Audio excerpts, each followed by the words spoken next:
Yep, we are recording. All righty. So good evening, everyone. Thank you so much for being here. As I'm sharing the slide, I can't see anything. So Louis, if you see any parents coming in, please admit them. All right. So today is our DPAC meeting for October. We do have a agenda. We're gonna be approving our September meeting minutes, and Dr. Mike's gonna give his superintendent's report. We have been talking about updating our DPAC bylaws for a while now. So tonight we do meet quorum, so we're gonna make sure we have you guys stay so we can approve the bylaws for the 2025 school year. And then I'm gonna go over the iPlan portal and then announce some upcoming meetings and open the floor for the questions. Crystal. Good evening, everyone. I'm Crystal Gonzalez, DPAC Chair.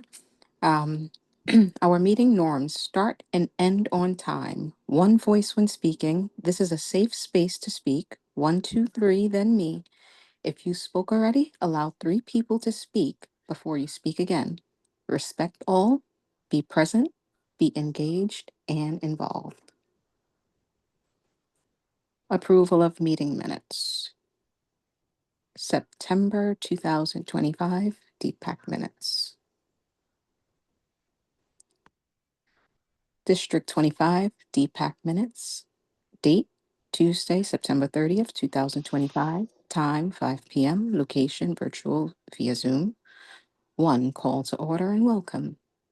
Meeting opened by Jenny Chang, District Family Support Coordinator at 5:08 p.m. 2. Approval of minutes. March, April, May, and June minutes were reviewed. 3. Superintendent's report. Dr. Michael D'Antona expressed gratitude to parents for leadership and time. He discussed district vision, key priorities, connection before content, curriculum and programs, assessment, intervention programs, district data, English language and learners, civics for all, family initiatives, New York City Kids Rise / Save for College program, adult education at IS 237, survey plans, and closing notes. 4. Title I overview, done by Jenny Chang, PAC roles, district DPAC, citywide PAC.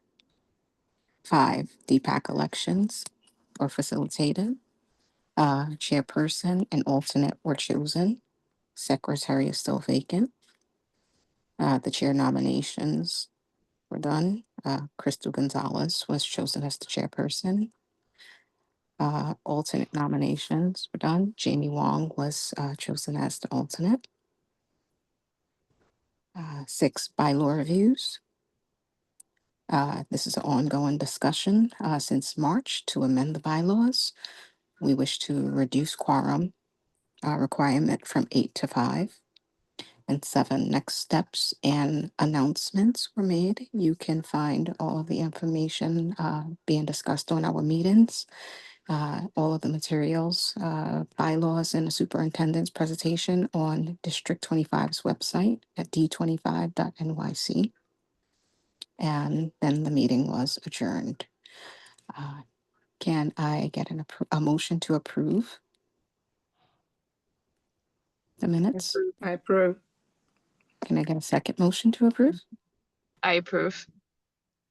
Okay. Minutes are approved.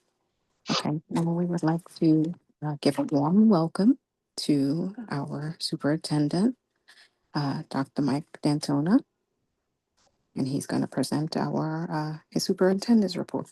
Sure. Thank you, guys. Great to see so many of you on the call.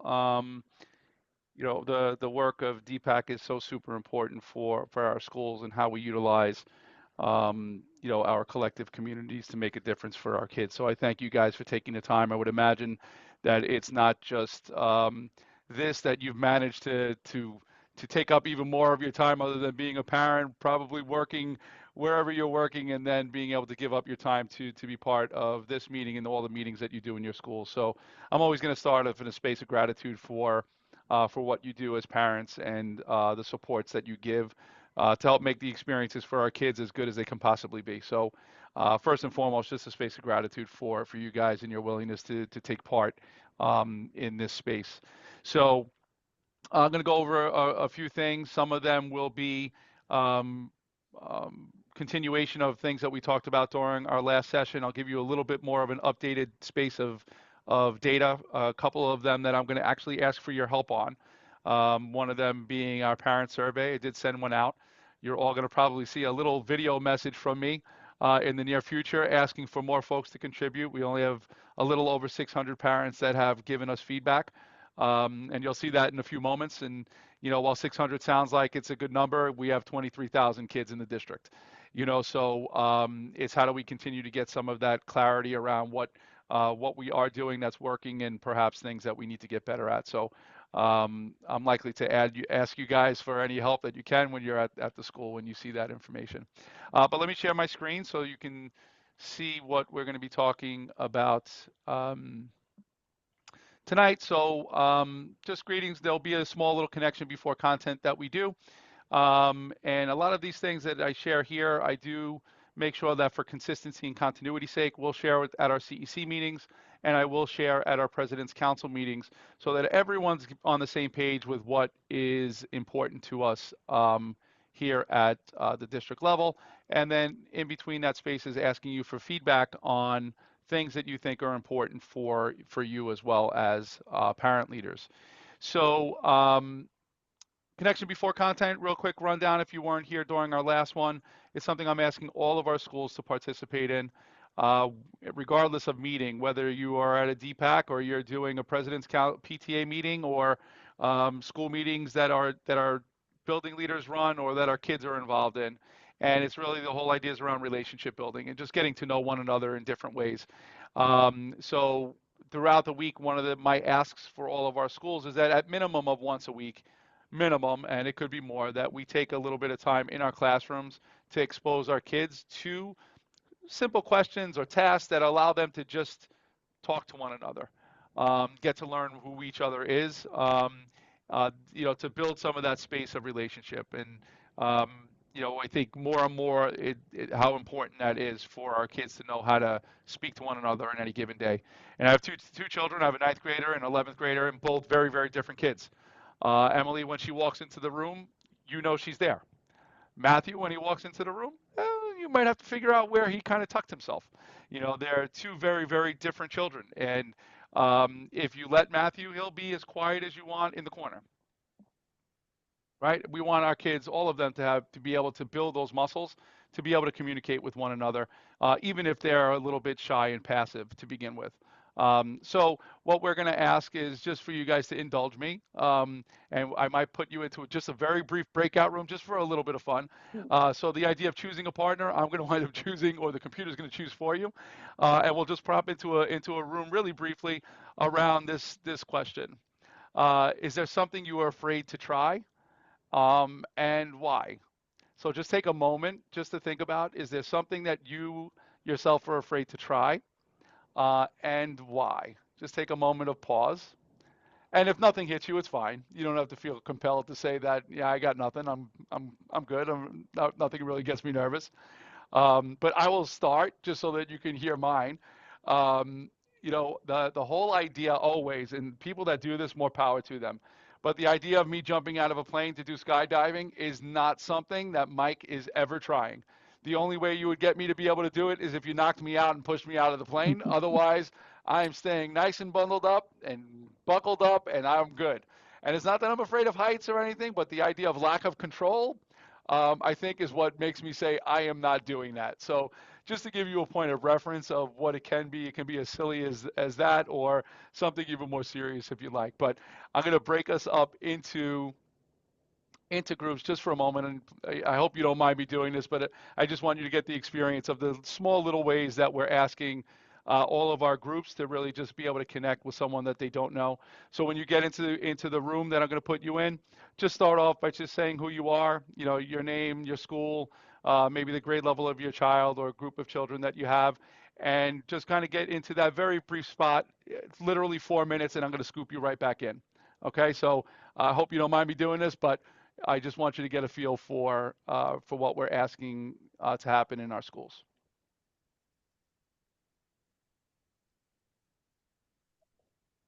Okay, and I'm going to open the rooms for you guys.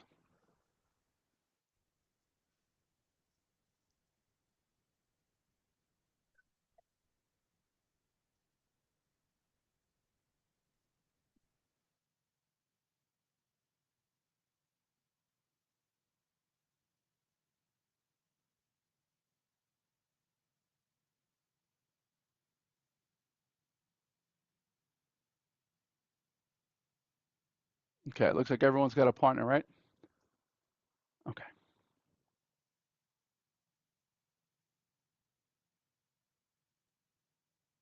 I'm just gonna join one of the room to see what Yeah, they. yeah.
All the details, and I just copy and paste it into a AI platform and say create minutes, and it would just give me everything in bullet points.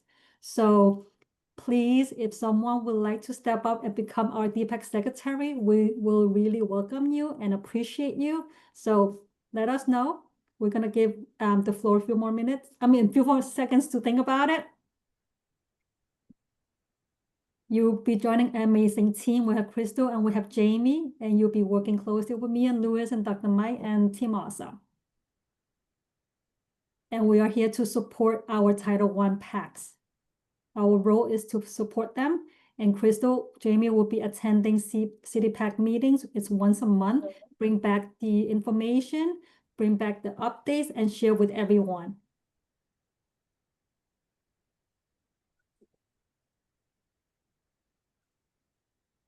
You know, I'm looking at those who has camera on, right? I'm looking at Tamoy, I'm looking at Angela.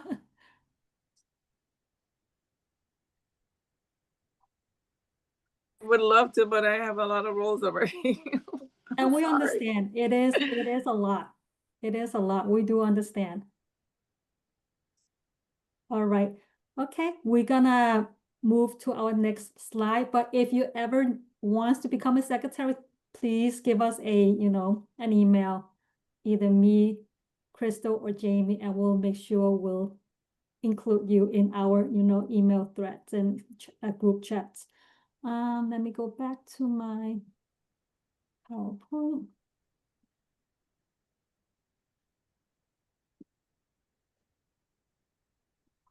Crystal, bylaws. Let me open the bylaws. So we've been talking about updating the bylaws for the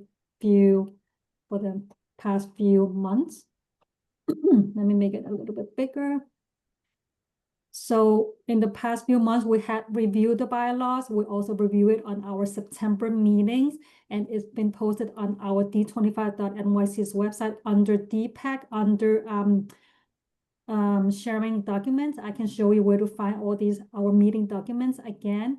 The only change we would like to do is to change the quorum from 8 to 5. It is a city struggle that it's not only District 25 struggle, it's the city struggle that they don't meet quorum either. So the city has talked about that we can change that to 5. But since our bylaws do indicate that we need to be 8, we need to be 8 and able to amend that to 5. So can we in the chat get some thumbs up that we to approve this new amendments? And we're gonna update it as our 2025 DPAC bylaws. Please, we are asking everyone in the chat to, oh, that's the highlight. Highlight is to change the quorum of 8 members to 5. So it's easier to conduct business, to get the minutes approved, and so on. We just need to be in quorum today and able to change the update or change the number. Any amendments take 2 meetings. The first meeting would be to review the bylaws. The second meeting would be to put the votes in. I'm gonna stop sharing. And once it's approved, I'm gonna have Crystal sign it, and then we'll save it. Every year, these bylaws need to be reviewed, and every 3 years, we need to update our bylaws. I'm gonna stop sharing. Yay, we got a lot of thumbs up. Thank you so much. So Crystal, I'm gonna ask you to come in one day to sign the new bylaws of 2025.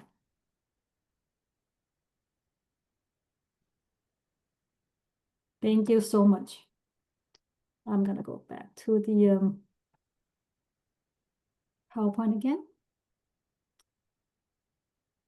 So iPlan portal, I don't know if you guys know what iPlan portal is, but I'm gonna talk a little bit about it.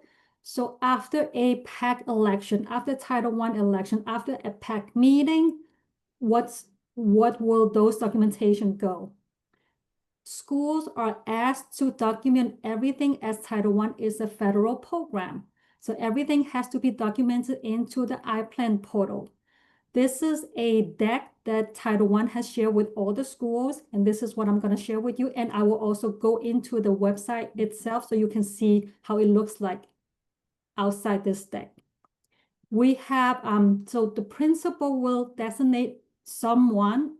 It can be themselves, it can be an AP, it can be the principal, the parent coordinator, or it can even be a parent leader to upload meeting documentations. When you sign into iPlan portal, this is what you see. School documents. Each schools are asked to upload the Title I information, PAC information. It has the Title I election date. It has the need. It has the quorum. It has your name on it, your first name, last name, your email address. After each meeting, they are also asked to upload meeting documentations. Since you are the one conducting the meeting, and you are might also be the one to send out the flyers or to create the flyers and create the minutes, you will have to find out who are submitting these documentations so you can forward those documentations to that person uploading to the iPlan portal. Schools are asked to upload them monthly. If they do not do that, they will get a notification from Central. Central will remind the district, so we will reach out to the school asking them to upload those documentations. So if school have not done it and they are in need of those documentation, they will probably be reaching out to you as the Title I PAC chair.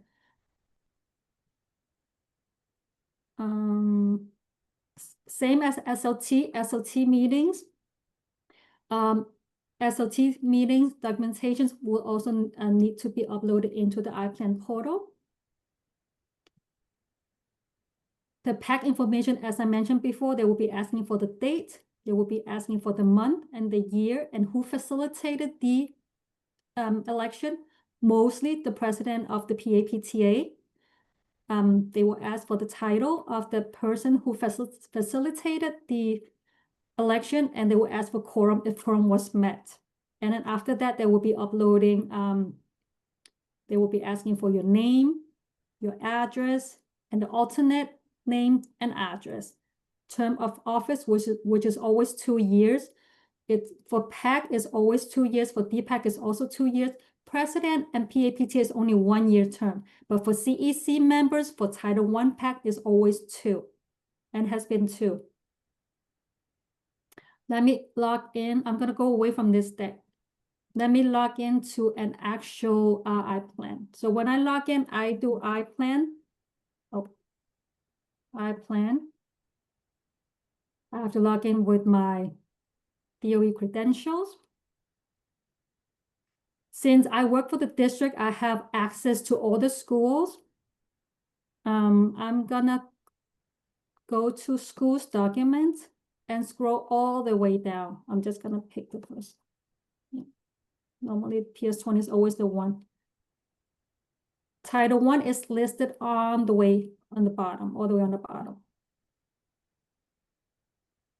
Let's say the principal do designate the parent leader to submit the monthly meeting agendas, minutes, and documentations. This is where you go. But of course, you will need to get access to iPlan portal first.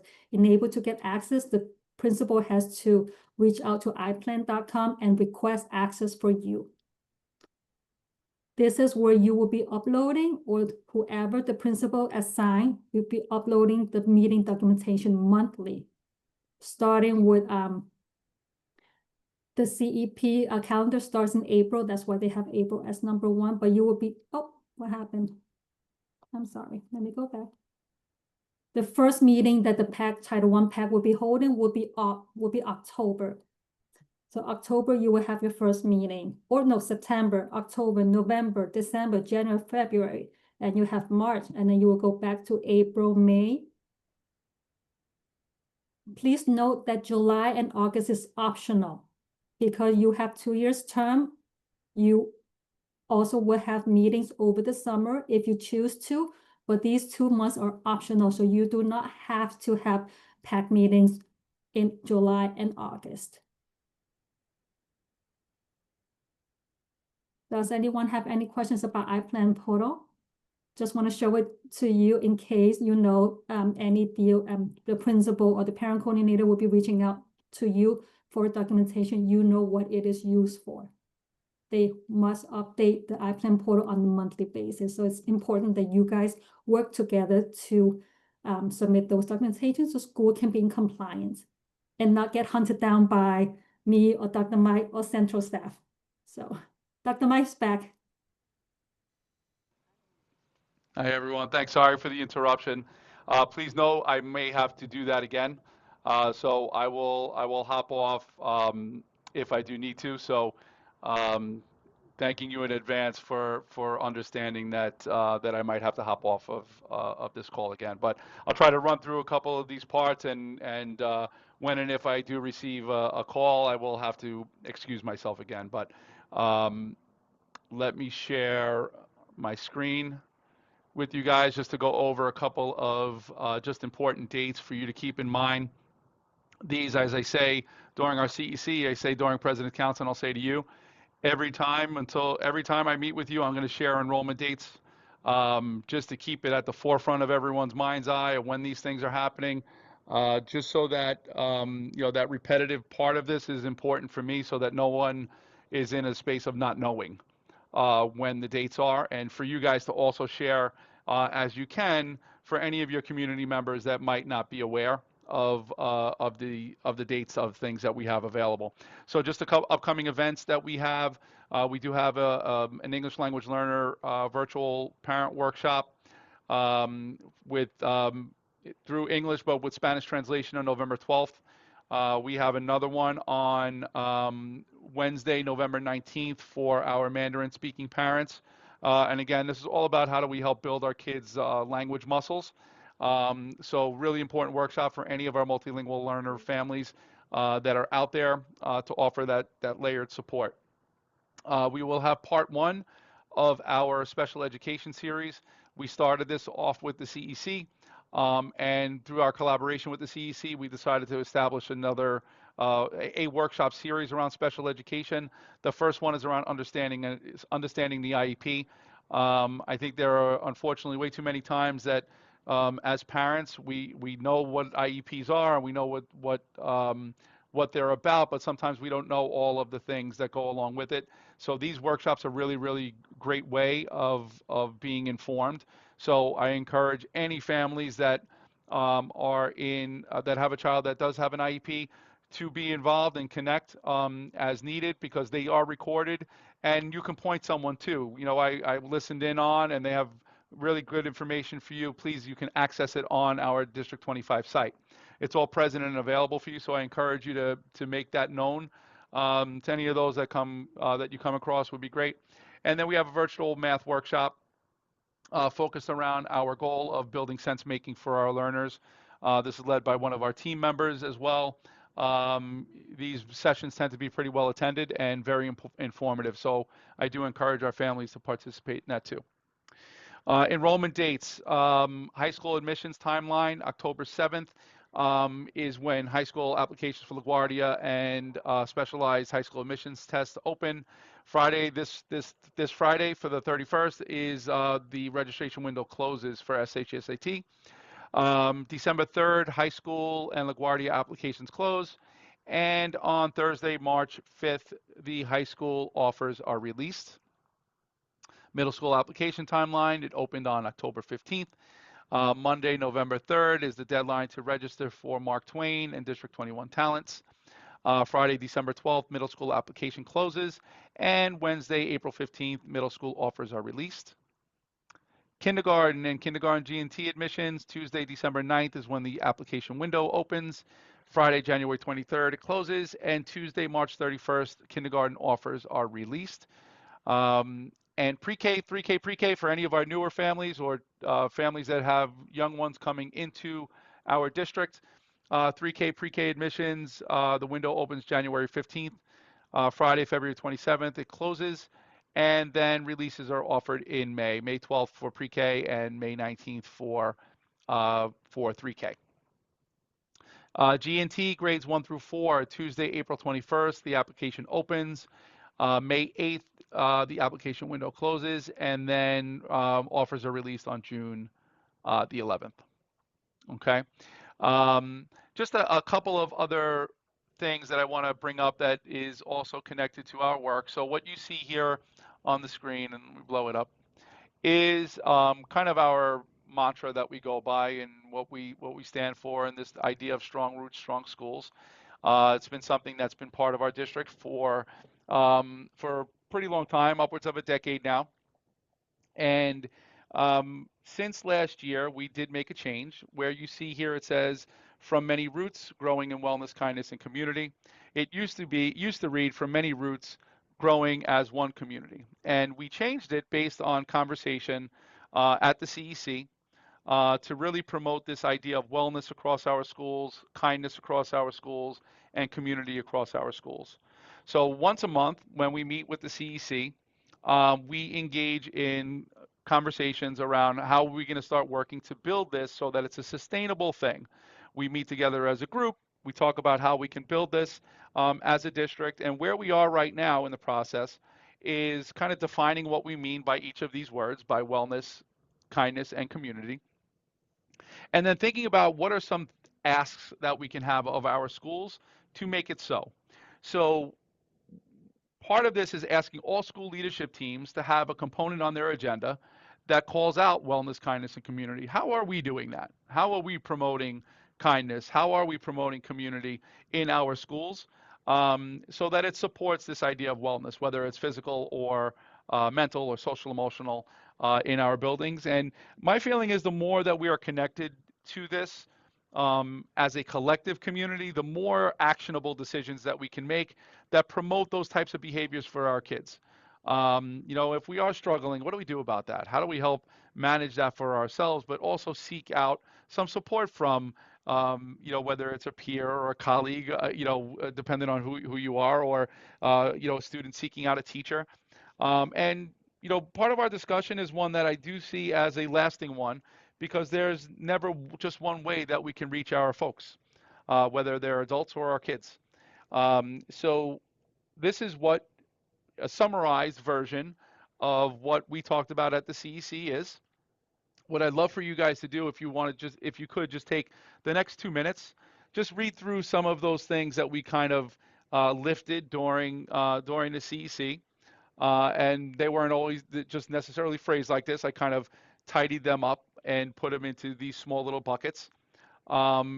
Just take a couple minutes. What does it say to you as a member of DPAC?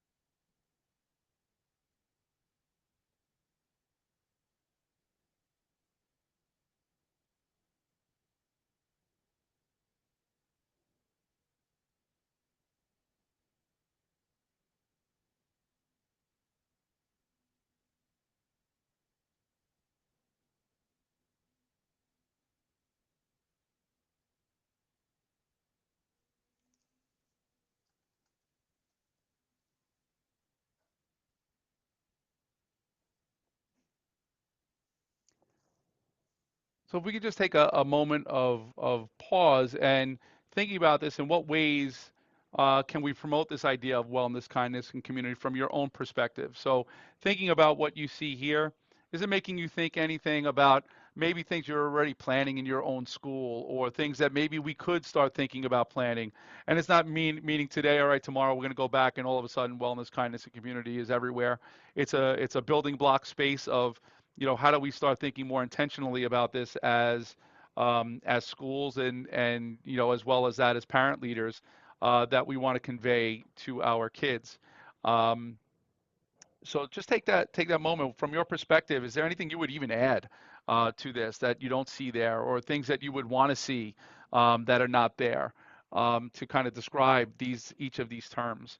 And just so you also know, we've gotten perspective from our kids too. We're still in the process, but we have about 10,000 responses from our students. We did give them a survey, and that will also be consolidated so you can see what kids think about these terms as well, and then use it as a means of building our work as a community. But just take another moment, and if there's anything that kind of strikes you or connects with you, or makes you think about things that we could do at our schools that promote it, would love to hear some of your perspective.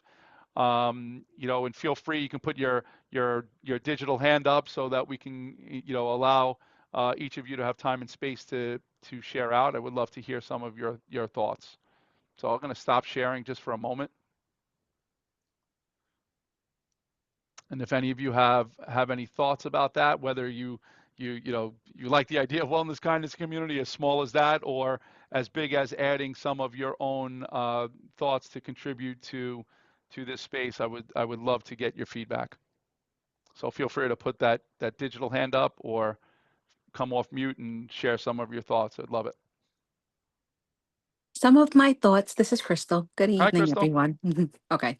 Good evening. So on wellness, I really love the idea. It's not only about academics any longer. It's showing that the school is considering how critical wellness is for the foundation of learning by prioritizing our children's health. I'm speaking from parents' lens right now. The school is the district is trying to create a better environment for academic success doing this. I'm seeing building healthy habits are being promoted. The school is supporting a well-balanced life for students and staff, and it recognizes the need. And this is what I love. Y'all are listening to us. It recognizes the need for self-care. It recognizes the need for having that downtime and the time for play. It's not all about academics. It's about emotional health as well. And they're prioritizing it.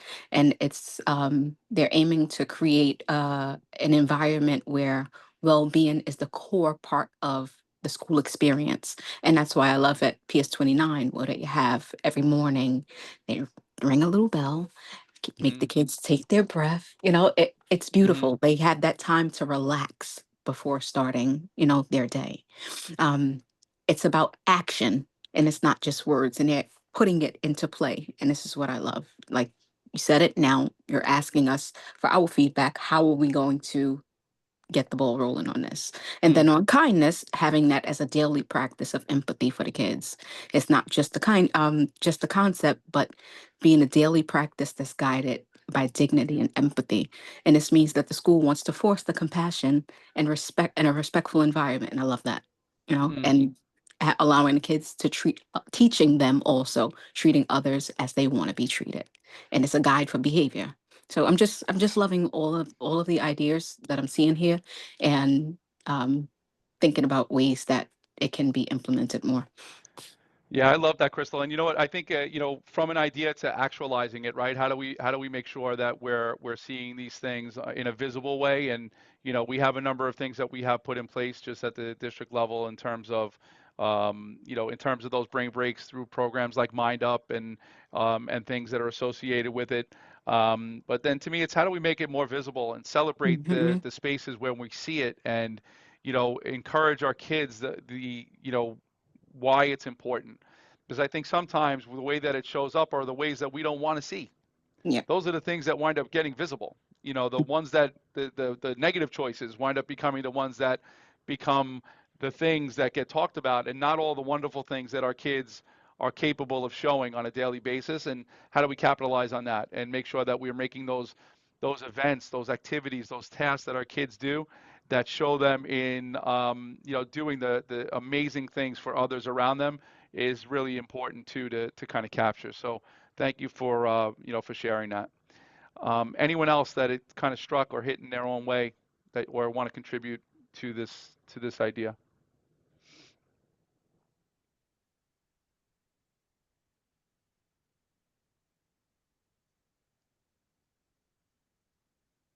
I agree So with Crystal that it's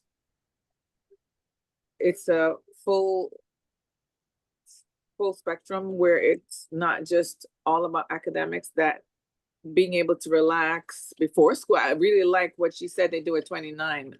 Hopefully that could be done at all the District 25 schools, because I think a lot of kids, especially they're like trying to get to school on time, they're rushing, they get there and they're like flustered and off center, and they're not really in the mind frame to dig in and start learning. So I really like that idea.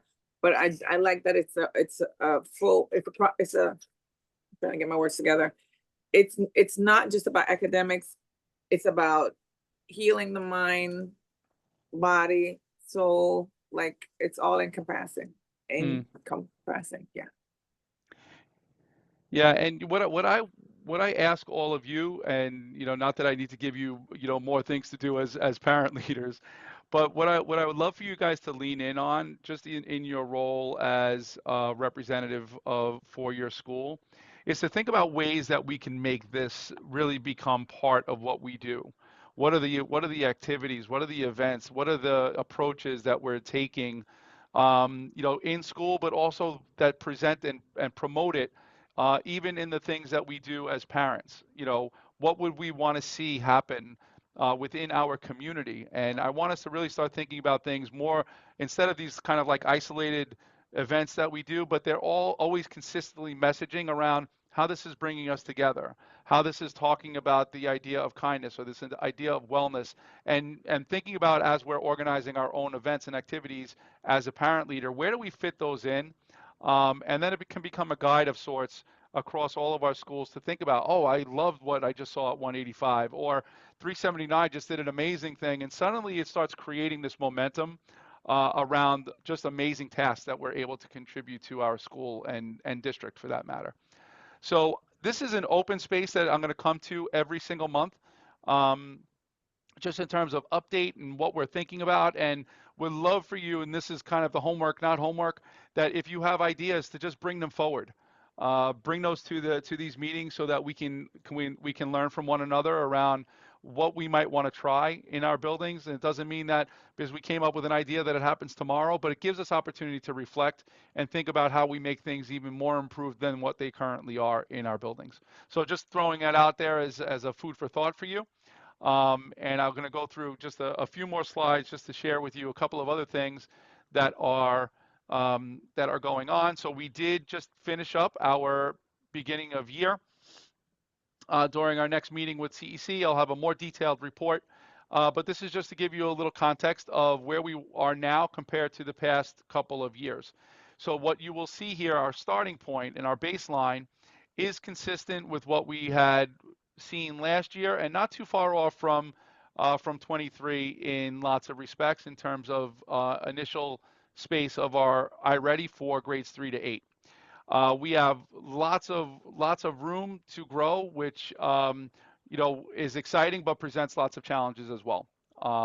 So what you'll see our schools really emphasizing this year, especially for these children that are in these pinkish and reddish sections, regardless of grade level.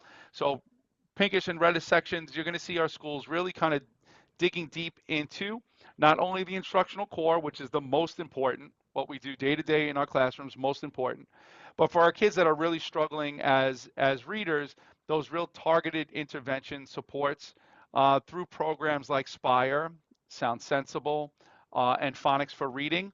Those are programs that are designed to help children that have been struggling to help pick up some of those pieces that maybe perhaps have those gaps that haven't been filled. So just so that you're aware, those are things that all of our schools are aware of and connected to. So if you get feedback and it's your child and you say, you know what, my child is currently below grade level, it's an entry point for you as parent to be able to connect and say, so talk to me about the interventions that you're going to be able to offer Mike, because Mike is showing that he's having a little bit of a hard time as a reader. Now, in some cases, they may say to you, you know what, we're providing just small group instruction, and we know Mike's going to be able to get over the hump just with that. Or they might say to you, you know what, just based on our assessments and what we've learned, we know that Mike is struggling with his phonics, so he's got to be in Spire, because Spire is going to help him elevate those needs and build himself as a reader. So those are the types of conversations that are happening in our schools, and I'm encouraging our parents to also have and be aware of, where is my child? Where are they? And what is the school doing? But also then from the standpoint of a parent, what can I also be thinking about at home? Right? It's always about helping support our learners as much as possible. So similar type of dynamic in terms of starting place. Now last year, it wound up allowing us to elevate and grow by about 6% overall as a district, which is a positive trend. And that's the same type of trajectory that I'm looking for this year. We're at around 64% overall. I want us to be in the 70s. That's where my next stopping point is to continue to accelerate so that as many of our students are reading on grade level as possible. And similarly in math, now math is a little bit more elevated than in past years, not by a tremendous amount, but by a smidgen. It's by a little bit. Math, we are just under 70% of our kids on grade level, and a lot more work to do there. But I wanted to give you a little snapshot of what the baseline, that September, October data said for our kids. Parent survey, love for you just to take a moment and give a quick look. I know they're a little bit small, but these are responses to the questions that we asked our community. I gave it either a yes, no, or agree or disagree, just to make sure that parents can make a choice. It's either one side or the other. We tend to get a lot of neither or, neither nor. I wanted to give someone make a choice. Either you're saying it's there or it's not. In large part, we're in the 90+% range for most of the questions that have been asked of parents thus far, but 600 folks is not a lot for our community. So I'm going to send out a video message to everyone. Not that I love hearing my voice, because I do not, but I'm going to send out a voice message to all of our families, just asking that they do please complete it. I know it's another thing, and filling out surveys is not always an area that people like to do, and I get it. But this really does help. It gives a little bit of a snapshot as to what our families are thinking. And, one of the ones that's most important to me is this idea of making sure that everyone knows the progress of their children. So that one that's right in the middle, number 6 there, We have 91% of families responded that yes, they feel like the school and their teachers are giving them feedback on how their child is progressing, which in general is a good number, right? I'd rather be in the 90s than not. But we still have 9% of folks that feel like that's not the case. And if that's so, how are we going to continue to voice and message what's going on with our children? So this, as parent leaders, I'd love for you to just continue to share. The link is there. You'll have access to this presentation. Point people in the direction, oh, did you complete that survey? It's really going to help Dr. D'Antona and the team out with supporting us a little bit more. So that's just as an FYI. Likewise, we did an SEL survey. Here we have nearly 9,000 children at this snapshot of students that completed it. So the areas that we did our survey on are self-awareness, social awareness, self-management, responsible decision-making, and relationship building. Those are the 5 core SEL components that are out there from all of those that are in the field of social emotional support. These are the 5 that they call out when they're talking about SEL. The others that we added in the survey is community agreements, things that we have expectations in our classrooms that students and staff alike agree on how they should be living in their classrooms. The things that they want to see and the ways that they go about handling it at the school level if children aren't feeling like that community agreement is being met. Connection before content. I want to know from our kids if we're asking these things to happen. 1, are they happening? And 2, if they're happening, do they feel like it's helping them in any way? And then lastly, supportive environment. There are a series of questions around that. Now, in large part, we have a range from 69% to 75%, dependent on the area, where kids are either saying they strongly agree or agree. A huge bucket, and I might have to think about whether or not I want to keep this neutral one in here so that our kids can also make a decision. A lot in that box of kind of like, you know, it's depending if it's our middle schoolers tend to be like the kind of space. It's like almost like, yeah, I'm good either way. So we do need to dig a little bit more into that. What I also need to kind of call out is the percentages of children that either disagree or strongly disagree. Now, it's not a huge number, but when you think about thousands of children, 2% is still a good number of kids. So if they feel a certain way and they feel like they're not able to manage themselves, or they feel like they're not being supported as a learner, these are places that we do need to connect with our kids to offer them some of that additional TLC. So this survey is going to be administered 3 times a year. I will give you updates as the year goes on in terms of where we are. And again, like other things, I encourage you to say, you know what, Dr. D'Antona, I think this would be a good idea if we bring our kids together for, or we organize around this. This is some of the things that I'm hearing my own child say as an elementary schooler or as a middle schooler, and how can we approach that? So I encourage you guys to do that. And just as an outgrowth of this, what I am really excited about, especially for our middle schoolers tend to have the most to say about peer-to-peer interactions. Sometimes they're good, sometimes they're not so good. So we have now just trained half of our middle schools and K-8s with a group of children that are going to become peer mediators. The next group is going to be trained in the coming weeks, so they can serve at helping kids help themselves solve problems. I think sometimes when it comes from an adult, it's great, but it's even better when it comes from a peer that helps them out. So just so you know, that's also part of our package of things that we're organizing to build these relationships with our learners across our schools.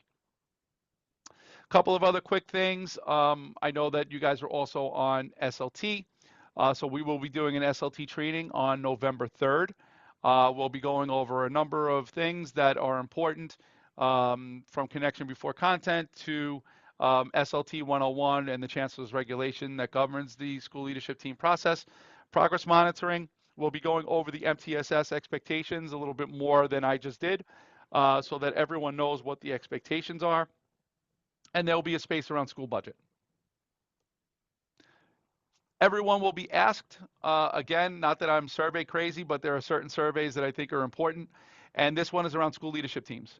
And what do our parents think about the current structure of our SLTs? Are we doing the things that we're supposed to be doing from the perspective of parent, teacher, administrator? Where are we? And then what do we need to help? And that's something the district leadership team will be able to kind of pinpoint and say, here are the supports that we can provide you at the school level. Okay. And the other things are goals that I've already shared. I'm not going to spend too much time on it, but we are focused on our space and reading, really having an intentional look at the data that we have, focus on explicit instruction.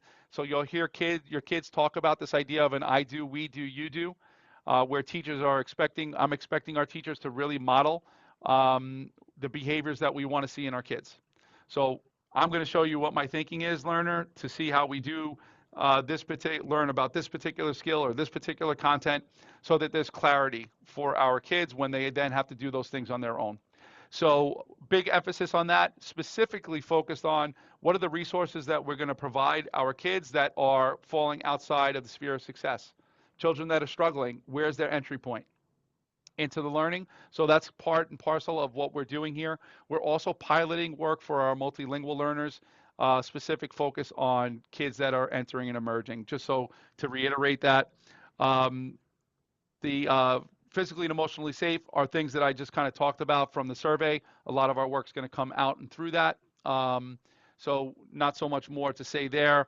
Mathematics, I already mentioned around sense making. This is where our goals are. And what you'll notice is all the things that I talked to you about are going to be very connected to our priorities. You're not going to hear me talk about separate things. You're going to hear me talk about the things that we're focused on as a district. And we'll bring them up routinely just to keep you guys up to speed and allow you to ask questions when they come up. Likewise with Project Soapbox, Civics for All, huge proponent of it. We're going to have some kids, provided you guys are okay with it, come and share their soapbox speeches coming in December, so you can get a little bit of perspective around what's happening in our schools and how our kids are really connecting to it. And Jenny and one of our CEC members are on a little bit of a tour right now, or going to be starting their tour of helping families really understand the Safe for College program. If you're not aware of what that is, it's for children in grades kindergarten through 4th grade. Each student has the ability to have an account activated, which will place $100 in an account that's saving for college that accrues over time. So it will stay with the child. It can be added to if a parent wants to. Schools can do fundraisers if they want to, and then contribute dollars to kids' accounts. Last year, we were at 39%. Some families disagree with it. They don't want it, and that's so be it, no problem. But for anyone who's interested, they need to be aware. So we need to make sure that we're doing a good job of raising awareness that this actually exists, with the goal of increasing by at least 10% this year. That's what our goal is.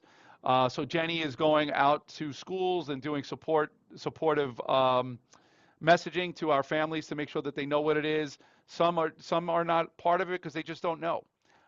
Even with messages that go out, Safe for College, it looked at it and maybe, oh, that looks like a great idea, and then not do it. So for us, it's about raising that awareness. Okay, and the last goal that I want to mention to you is around chronic absenteeism. Won't leave a meeting without talking about it. We happen to have the second highest attendance rate in New York City as a district. We do a great job. Our kids are coming in. We're at 95.6% of our kids are in on a daily basis.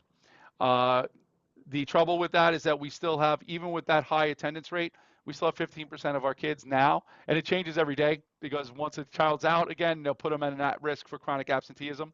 So it changes every day. We were at about 11% a week ago. Now we're at 15. So when our kids are chronically absent, it impacts negatively on their ability to perform at every grade level. And the space that it happens most, parents, is in grades K and 1. Those are our two biggest trouble areas as a district community. It's far less in terms of chronic absenteeism rates when they get a little bit older. We still have our problems there too, but our largest groups are in kindergarten and 1st grade. So early intervention, outreach, I've asked all of our schools to make sure that we're connecting with families early on, so that our families recognize the importance of being there. Sometimes when you're kindergarten, 1st grade, we don't always relate the idea that, oh, well, it's not that big of a deal if Mike stays home with me today. He might have had a sniffle, or it's freezing out, or the rain is terrible. Those are some of the things that weigh in that sometimes we just disregard because they're little. But because they're little, they miss out on some of those key foundational skills when they're out. So, yes, they're going to be sick, and we're not, those are excused things. Those happen. But every other day, we need people in. We need our kids in school. Okay, so that concludes what I have to share with you guys tonight. If there's any questions about anything I've shared, we'd love to hear from you. But other than that, I wish you guys all a pleasant end of your night. Dr. D'Antona, Yeah. any of their, are we able to find your presentation on the site or? Yes, I'm gonna share it with Jenny, and then we'll post it right on the DPAC site.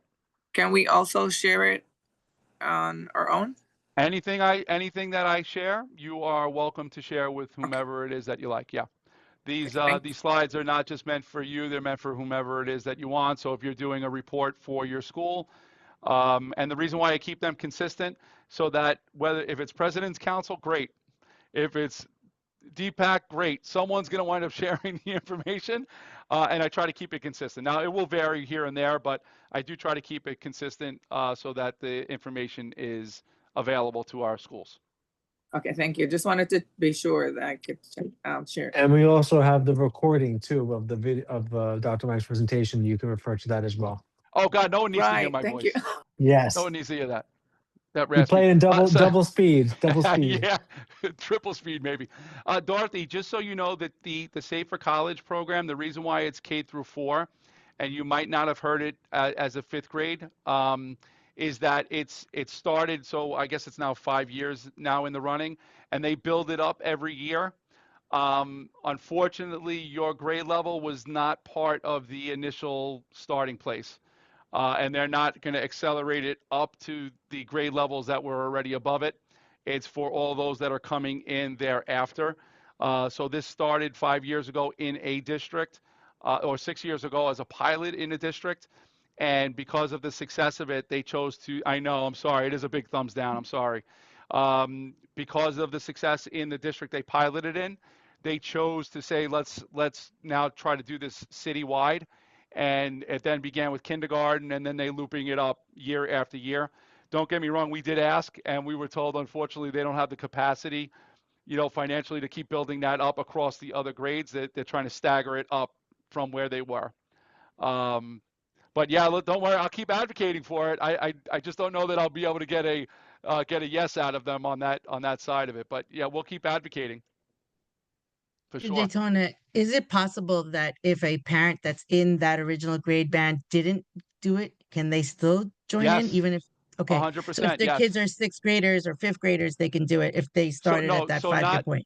So no, not 5th only graders. if they are in K through 4 right now. Right now, Okay. yes, that's for now. Yeah. So kindergarten Okay. through But 4. if So if they are and they're in if that they- K through 4, if they are a Got it. 4th grader right now, but they never activated, they can activate now. Yes. Right? If they were a Monday 3rd session- grader and never activated, they can activate now. But they can't be a 5th, 6th, 7th, and up and then activate now because the program didn't start under their year. Yeah. And then Yeah. it also goes for new admits in those grade levels K through 4. Yeah. If they're new to New York City public schools, they can get their account as well. Yeah, and it's a really nice thing. It's $100 of just hitting the activation button that goes into the account, and they do it for each child. So if you have multiple children, you get to open up an account for them. And we also want you to spread the word. So the eligible grades is K to 4, and it's regardless immigration status and income. So please encourage anyone to activate the account. It's $100 that's sitting and waiting for you to be activated. And then Mhm. each step you will do that's 3 steps. You will get $25 as a reward for each step. So please spread the word, and me and Stephanie from the CEC will be going to schools and, host these parent workshops to make sure everyone is aware. We don't want them to not get that money that's sitting there and waiting for them anyway. Dr. Ma, you good? Yeah, unless anyone has any other questions. I just appreciate you guys being here. This is the largest group of DPAC representatives that I think I've ever seen on one of these calls. So I appreciate you guys for taking the time. I know it's a lot in your schedules to be able to add in another meeting. But the more information we're able to get out there and the more you guys are able to to ask questions of me, the better experience we're going to be able to provide for our kids. So I thank you guys for your time. And we were able to vote to update the bylaws. By the way, the DPAC bylaws is not updated for 2025. Awesome. Thank Okay. Thank you, Dr. Mike, for your awesome superintendent's report. Let me go back to the iPlan portal. I did forget one piece, okay? As we are talking about the bylaws, the school PAC also need to update their bylaws. So there's a piece in iPlan portal where someone will be reaching out to you to ask for a copy of the bylaws. The bylaws need to be reviewed every year and needs to be updated every 3 years. If you do not know where the bylaw is sitting, please have a conversation with your parent coordinator. They might have a copy in their, on their computer, or the principal. If no one have ever seen that bylaws for some reasons, we have a template where you can create one from the scratch. It's just 2 pages template. You make some changes, the template is always the minimum requirement, what the federal wants to see. You can always add some to it if you would like, and then make sure it's reviewed and voted on. And someone stayed and signed it, mostly the PAC chair, okay? So please do not forget to update your bylaws. That was the iPlan portal. And again, we are 36 school in District 25, whereas 26 of them are Title I schools and 2 of them are our pre-K centers. These are our vendors that we have worked with earlier. Our Title I schools have worked with, because we know at the end of the Title I school year, we will have to find out on how to spend that 1% set aside. That's why we are here. So these have been utilized. We will try to invite each of them to come in and present for our new parent leaders, as you haven't, if you were not around last year, or so you won't be able to know what they offers. So for the next meeting, we will invite Tabel from Elevate. We're gonna do them month by month, invite some new vendors to come in, so you can get an idea on how to spend that 1%, bring it back to your Title I schools and have a vote for it, because you are the voice of your Title I school on how to spend that 1%. So Elevate Education helps schools. They tailor programs to help students who struggles and who need some, to teach them some skills. They will also provide trainings for the teachers, so they can support them, with some other skills. So Tabel is great. We'll try to reach out to Tabel. Hopefully he can make it. If not, then I will reach out to the next one on my list. If you guys know anyone that's great and are DOE vetted and approved, please let us know so we can add them to our list. DPAC meeting is once a month. The next meeting will be November 5th. No, November 25th. I'm sorry.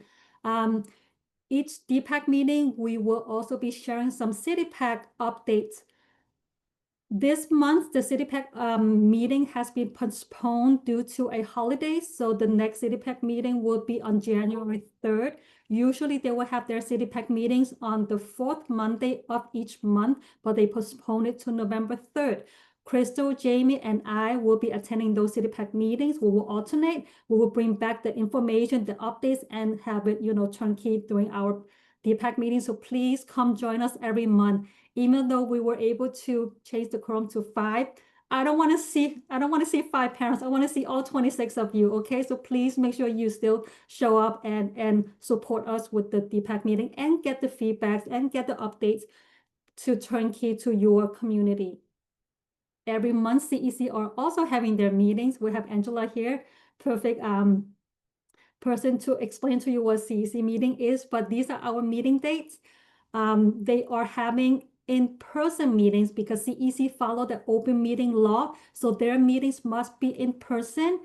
All members must attend in person to be counted as a quorum, but there's a hybrid link on D25's website if you would like to listen in and see what they do and just see who are our CEC members. They are having monthly meeting with the superintendent. President's Council meeting. So PAPTA presidents, they support schools with fundraising.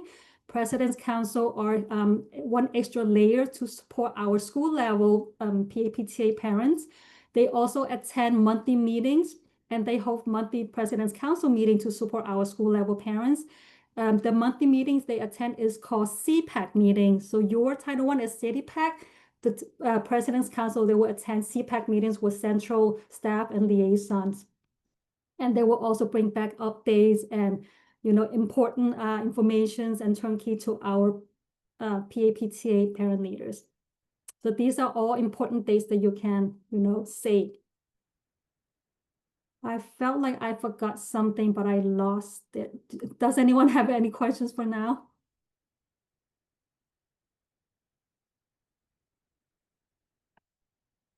I guess I would just want to know if your presentation is also on the website.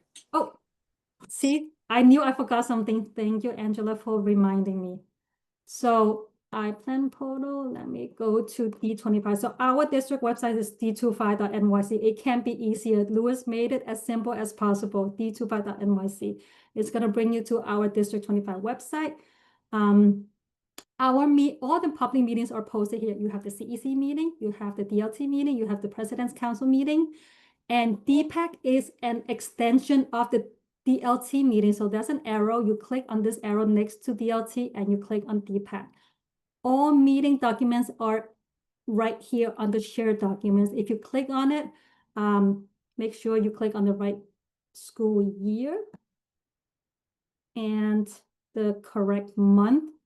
So I have it right here, DPAC meeting 10/29, which is today. I already uploaded the bylaws, the my presentation, the minutes, and the Title I piece where the deck from Title I on how to submit iPlan documentation into the iPlan portal. We just need to submit Dr. Mike's slide, and then you all set. You have everything right here. Everything is public. You can use our slide for your presentations.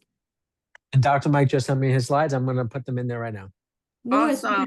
you're behind me today. Usually Louis would be the first one to upload, and he would be No, like, but Dr. Mike made his slides but without me, so I didn't have them till just now. okay, but today at least I beat you.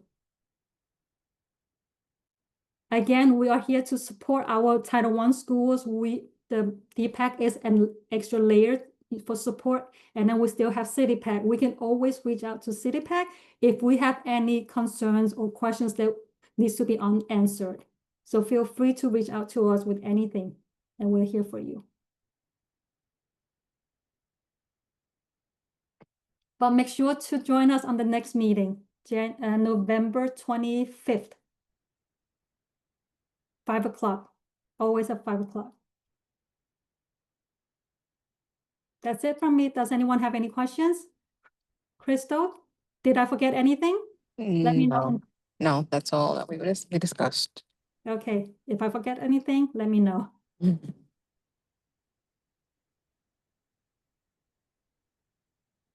All right, so I guess we can adjourn this meeting. Thank you so much. Thank you all so much for being here. I know everyone took the time out of, the dinner time to do homework with your children to be here. So thank you so much.